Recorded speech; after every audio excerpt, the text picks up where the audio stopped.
Hey there. Anyone know what's eating Hope Girl? I do. Want to talk about it? Well, let's get right into it now. Hoaxhead Research has a bit of a history with Hope Girl. Her real name is Naima Dawn Feagin. She is sometimes known as Hope Moore. She has other aliases that she goes by, and so does her mother, oddly enough.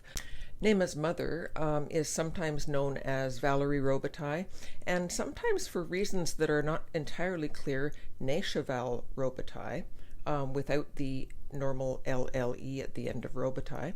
And she's had other names as well, so it's very difficult to know exactly why she does this. I do understand that there is a bankruptcy at some point in her background, but I have not been able to confirm the details of that.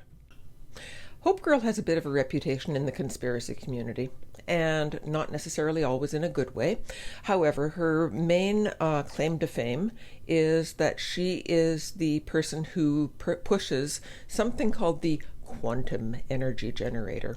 Now, whenever you see the word quantum used in a pseudoscientific way like this, what it really means is magic.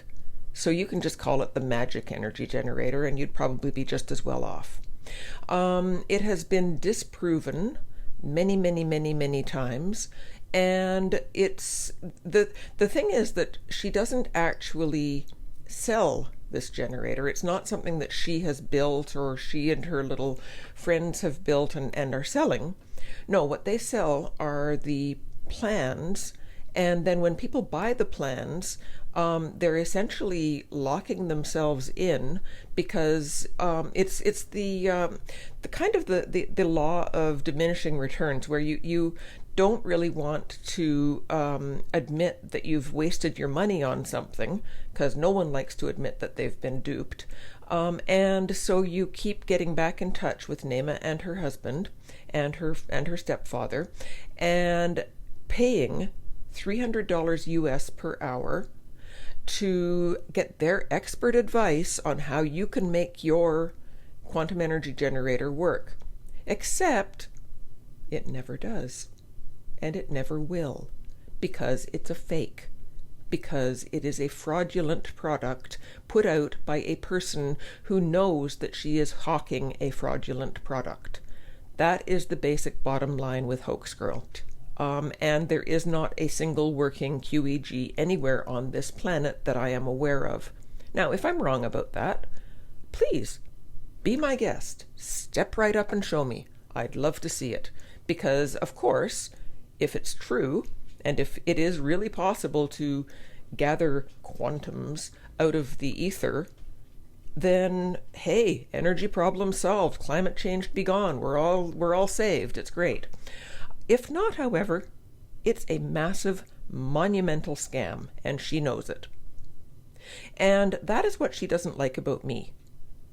Because since I came across Naima Dawn Feagin and her quantum energy generator and her family that sells other equally dubious products, I have been saying that I think it's a fake. And she does not like that, and she will attack anyone who says that it is. Anyone who's had any kind of a run-in with Hoax Girl will tell you that she does not fight clean. She's a dirty fighter, and that's okay. I get it. She wants to protect her investment. She likes living the high life in Morocco. She enjoys those seafood platters. In fact, maybe she enjoys them a little bit too much, because apparently the prospect of losing even a tiny bit of her income because people are telling the truth about what she does really upsets her. So what set her off this time? Well, apparently, because she's totally scraping the bottom of the barrel now, Hoax Girl has hooked up with none other than Papa Hemp. Yes, the little child-abusing midget is back on the scene.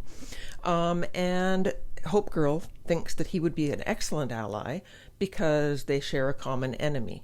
The truth. No, us. Sorry, I meant us. Totally us. Anyway, on one of Papa Hemp's responses to a comment on our blog, Hope Girl made some kind of a comment about how she was going to expose me. Well, good luck with that, sweetheart, because I don't even have so much as a traffic ticket. Okay, that's not true. That is a lie. I actually got a parking ticket one time, and I was very upset, and I paid it right away. But I don't do shit like you do. I don't sell stuff to gullible people. I don't rip old ladies off for $150,000 and then live high on the hog for the next year. I don't do shit like that. So blow it out your ear, Hoax Girl. Anyhow, she said she was going to expose me, quote unquote. And she had lots of information on me. So scared. And so I basically went on Twitter, because I'm an asshole like that sometimes, and said, anyone want to come and watch Hoax Girl attempt to blackmail someone? Because actually I thought it was kind of funny. And so at that point, she apparently took offense and created a new Twitter account just so that she could specifically troll me and other people who are associated with our blog and who, UK Callum comes to mind. And at that point, things started to get really, really weird on Twitter. Weirder than Twitter often is anyhow.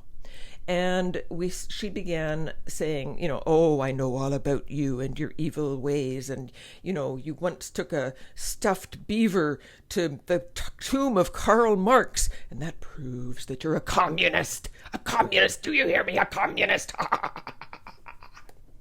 Hello, people. My name is Bucky the Beaver. I once visited the tomb of Karl Marx. Why did I do this? He did it because I was visiting my sister when she lived in London and I didn't, and we thought that it would be a fun thing for our blog to go to Highgate Cemetery, which is a very interesting place. You should go if you've never been.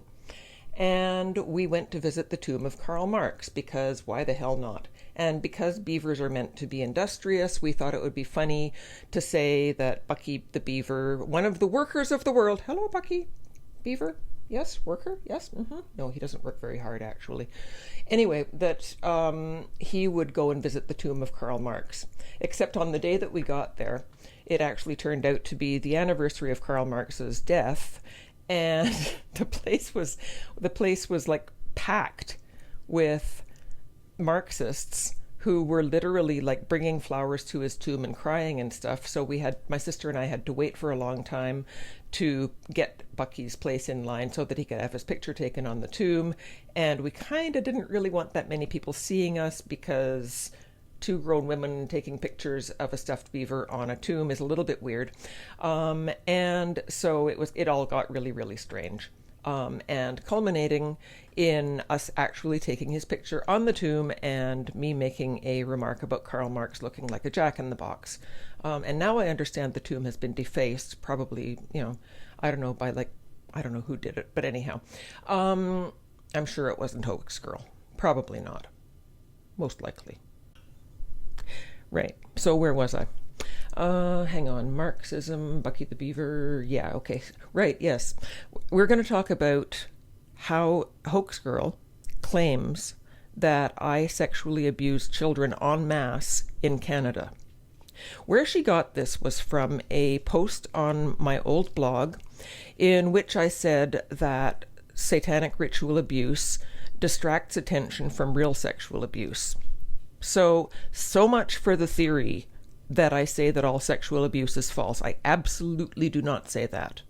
On the contrary, I spent most of my professional career as a social worker working with adult survivors of childhood sexual abuse. I know what the results of that can be. I know the devastating effects that it can have on people's lives. So don't fucking tell me that I don't know anything about child sexual abuse.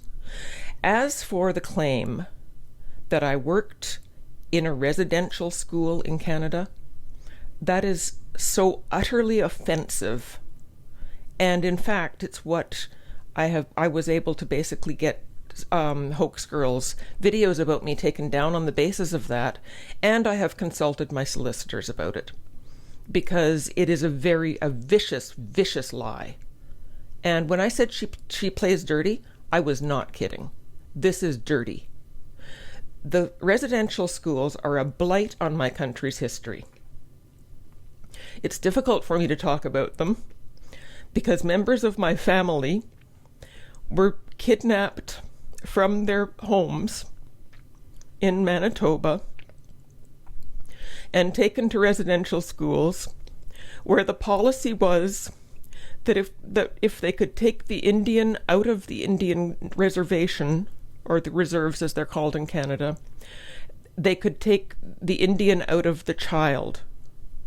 And what they meant by that was that they would train the children to be basically small white people.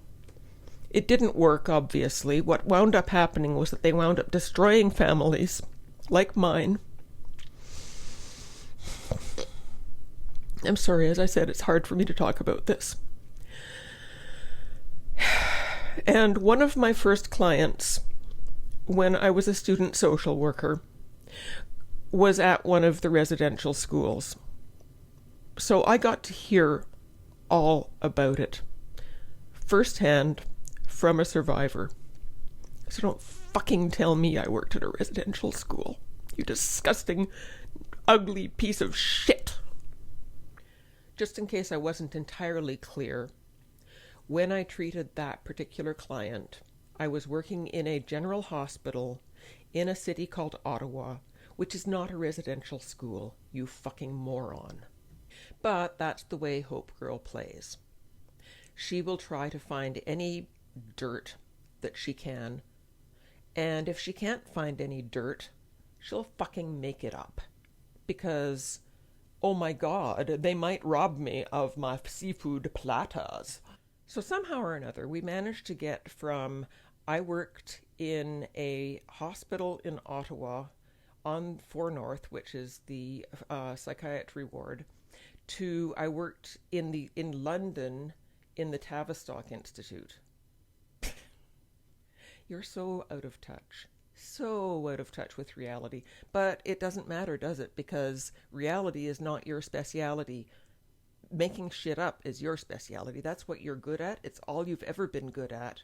And it's how you make your living. So clearly you're the expert. If you want to go around like making some imaginary line between me and the Tavistock Institute, fill your boots, kid. Because honestly, I think if you phoned them up and say, have they ever heard of me? They're going to go like, who? Because they wouldn't know me from a hole in the ground. Why would they? I've never been there. I don't know anyone there. I've never worked in any place even remotely like the Tavistock Institute. The places where I have worked have been small clinics run publicly, and I have worked with individuals who have suffered from child sexual abuse. I've probably done more good in the world than you will ever do, you lying sack of shit. In some ways it's kind of sad, because really, I mean, she does seem to have some kind of business acumen. It's just that she has chosen to use it for evil.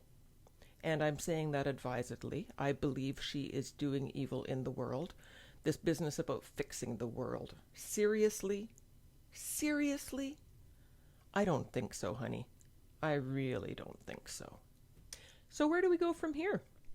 Well, I have been to see my solicitor, as I have mentioned, and I'm not going to really get into what we talked about. I will simply say that if I were Hoax Girl, I would be thinking very, very carefully about what I said about me online. Because honestly, some of the penalties for the things that you're doing, you probably don't want to look at. Let's just put it this way. Not so many fish platters in your future, my darling, if things keep up this way. And now, let's just, for a little finale, let's have Bucky back. Hello, Bucky. Hi, how are you? Bucky, are you okay? Yes, I'm just fine, thank you. And I've thoroughly enjoyed this broadcast. That's good, Bucky. I'm glad to hear it. Okay, so are you going to say bye-bye to Hoax Girl?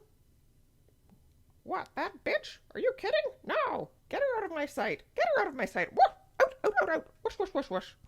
Okay, Bucky. Yeah, Bucky's got a bit of a temper. We try to keep him under control. And yeah, with that, I'm going to say farewell and have a good rest of your weekend. Take care, guys.